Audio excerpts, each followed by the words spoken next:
Hello chaps and chappets, welcome to this Before You Buy, so I can tell you if this is a game that everybody should be getting or should not be getting or whatever. This is a video where I'm going to talk about MicroMacro Crime City Showdown, which is just one of several MicroMacro games out on the market, and talk about my feelings, what it achieved, what it didn't achieve, and primarily just to give you an overview so you know what you're getting into when you go into a game shop and you see this on the shelf and you go, okay, yeah, I know what that's about. I like this about the game, I don't like that about the game. That's what I'm going to get. So let's talk about this game and what you get.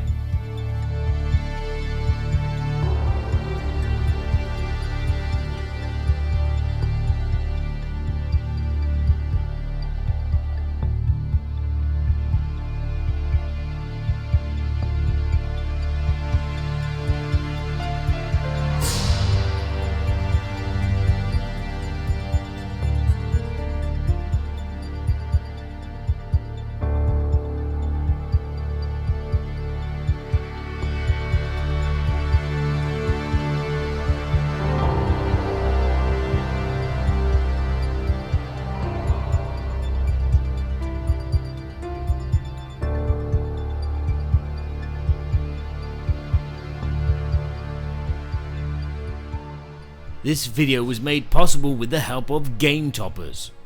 Upgrade your gaming experience with a Game Topper. So MicroMacro series in general are kind of detective games where you are a group of detectives trying to solve a case, and each game comes with 16 cases and they vary in level of difficulty and also in level of kind of from a teenager to adult kind of themes. What you get in the box is this very large map with extremely nicely detailed caricatures, cartoon characters from some kind of Garfield or whatever. As I mentioned, you're going to get 16 of these cases leveled from 2 stars to 5 stars. You also get a magnifying glass so you can zoom in on the art on these maps, and a small rule book which explains how to get going, and it's very easy to get going into this game. Things the game do not include is extra magnifying glasses, because this is a game for 1 to 4 players as marked on the box, and you only get one of these. Imagine if you had 4 people playing and they all had bad eyesight. Another thing it doesn't include, which I've seen in some videos, is like these transparent tiddlywinks that you can put on the map to highlight things that you've found to help out during the investigation. Now these investigations are very simple. They're just a deck of cards which will point you in a direction to look on the beginning of the map.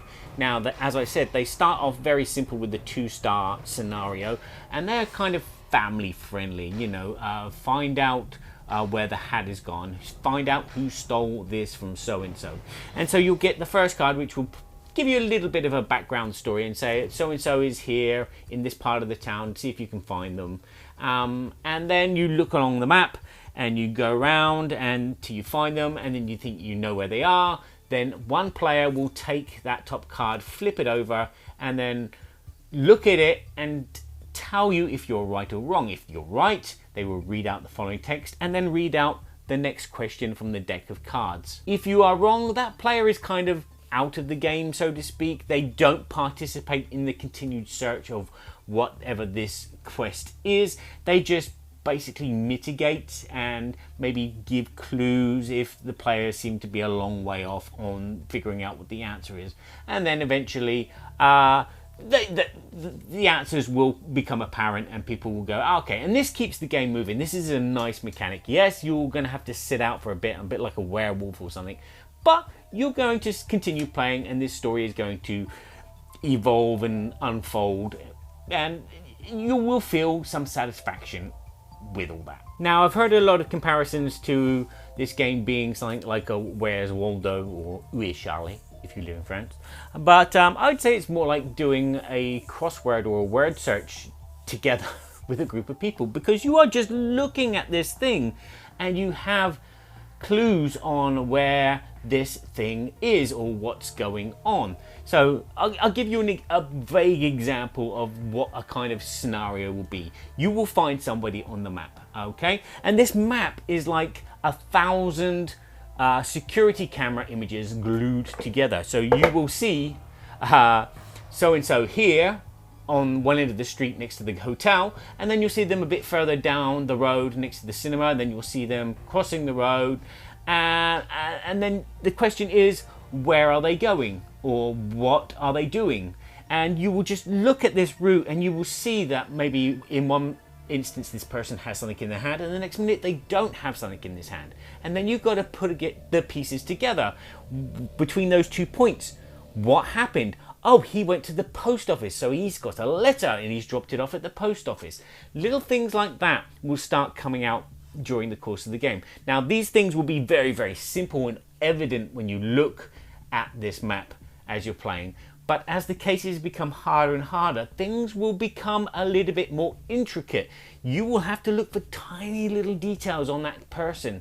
And the game sometimes gives you very, very, very obscure pictures of the character that you're following, and then you'll be looking at other characters that they meet and then following them, and then these paths will start going off everywhere. And did they get into a vehicle, and where did that vehicle go, and what's going on in this building, and what's this kind of speech bubble coming out of their head, what does that mean? So the game basically narrates what you got to do, and you are in your head creating this story. Now, this story for young children might be a little bit obscure. Now, I played this with my 8-year-old and we love playing this game together.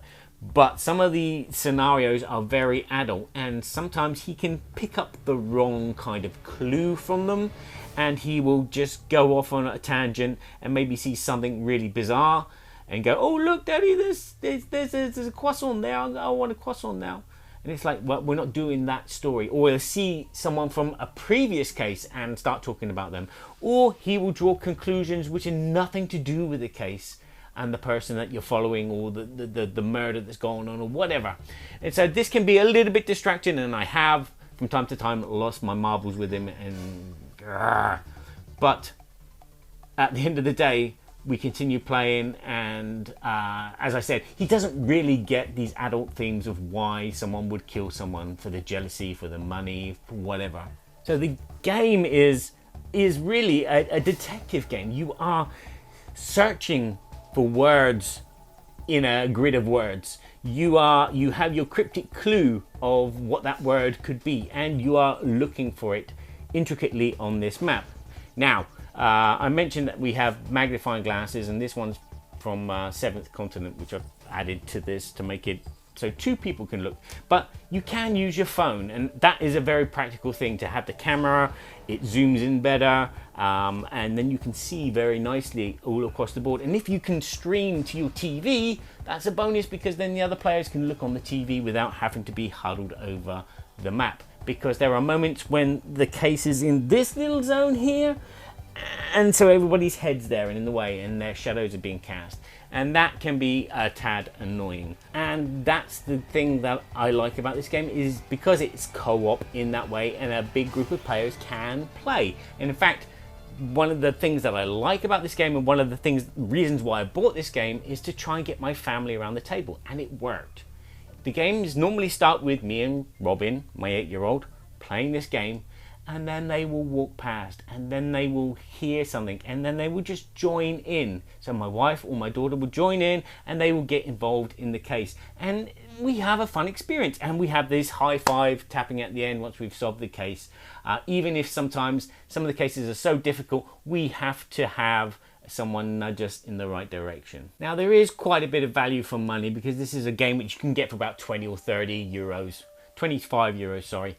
And so 16 cases do take quite a bit of your time. As I said, the harder they get, the longer they take, because there are more intricate details. You can see half a person behind a wall, or you can see something which resembles that character, but, you know, at a different angle that you're not sure if it is that character. It could be another character. So the game, money-wise, is kind of worth the value, although I had to add that and add that. And for a lot of people, this is probably a one and done. You play it, you play all the scenarios, and then you give this game away, because the replay value could be diminished due to the fact that you will remember some of these cases. I mean, I'm looking over the map already and I go, I remember that case that happened there. I remembered why that was an important vehicle in that story.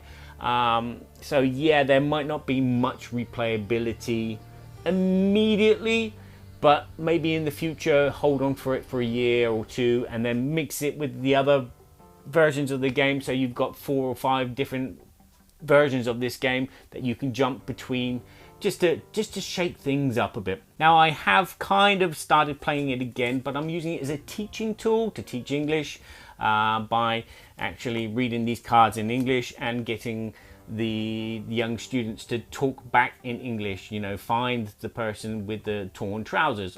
Torn trousers, I know what that means now. So there you go, there's some thoughts and feelings about this game. As I said, I enjoy it. It did what I wanted it to do, which is to get my family around the table without even having to ask. I just put the map on the table and then people just come and they go, oh, what's this? And, okay, oh, he's over here.